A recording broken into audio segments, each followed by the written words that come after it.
श्यामच्या आठवणीतील गोष्ट क्रमांक 5. स्वाभिमान. मला वाचनाचा नाद होता, पण चांगली पुस्तके विकत घेणे शक्य नव्हते.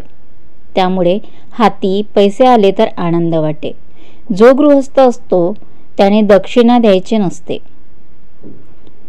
घेण्याचा अधिकार आहे फक्त भिक्षुक ब्राह्मणाला. लग्नप्रसंगी दोन्ही पक्षाकडील उपाध्याय दक्षिणा देत मंडपात हिंडतात. एके ठिकाणच्या लग्नात मी हात पुढे केला आणि 2 आणे मिळवले.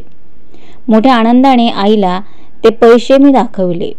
ते पैसे शेवंतीचे वेळचे दक्षिणेचे आहेत. हे करताच ती ओसाडली. ती म्हणाली, श्याम, आपण गरीब असलो तर गृहस्थ आहोत. भिक्षुकांचा धंदा आपला नाही.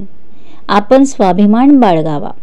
स्वाभिमान म्हणजे जीवन आणि मिंधेपणा म्हणजे मरण. आईने हे 2 आणे बाडूगड्यांना देऊन टाकले. या प्रसंगावरून मी बरेच शिकलो.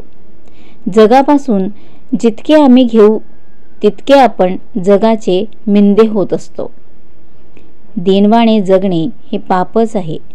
स्वाभिमानी वृत्ती लहानपणापासूनच अंगी बाळगावी.